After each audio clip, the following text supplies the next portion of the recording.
छत्तीसगढ़ विधानसभा में नक्सलवाद के मुद्दे पर केंद्र सरकार को धन्यवाद प्रस्ताव पर हुई है चर्चा और इस दौरान उप मुख्यमंत्री विजय शर्मा ने कांग्रेस पर तीखा हमला बोला। उन्होंने कहा कि छत्तीसगढ़ नक्सली संगठन मुक्त हुआ है और इसी महत्वपूर्ण विषय पर सदन में चर्चा हो रही है, लेकिन पूरा विपक्ष विशेषकर कांग्रेस सदन से गायब है।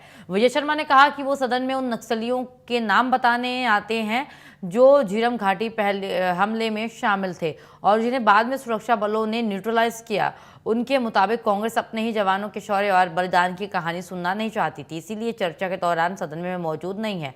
उप मुख्यमंत्री ने कहा कि 172 जवानों की हत्या करने वाला हिड़मा किसी का रोल मॉडल नहीं हो सकता। उन्होंने सुरक्षा बलों की कार्रवाई की सराहना करते हुए कहा है कि नक्सलवाद के खिलाफ मिली सफलता देश और छत्तीसगढ़ के लिए बड़ी उपलब्धि है।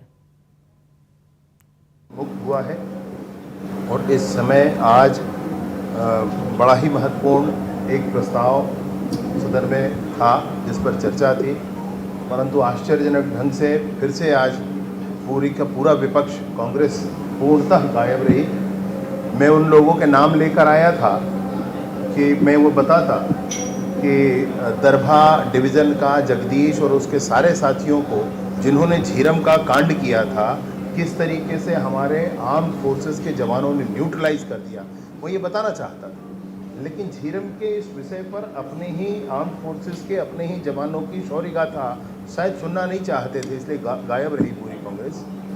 वो लोग इस बात को भी नहीं सुनना चाहते थे शायद कि, या फिर कुछ कह नहीं सकते थे, मुझे ऐसा लगता है कि किस तरीके से 172 जवानों की हत्या करने वाला और ऐसे अनेक अपराधों के में प्रत्यक्ष अप्रत्यक्ष रूप से, झीरम जैसे अपराधों में प्रत्यक्ष अप्रत्यक्ष रूप से संलिप्त रहने वाला हिड़मा किसी का रोल मॉडल कैसे हो सकता है। और अगर वही रोल मॉडल है तो बात समझ में आती है कि हरगिज़ ये फिर इनका मन कहीं भी स्पष्ट नहीं है कि नक्सलवाद से लड़ना है।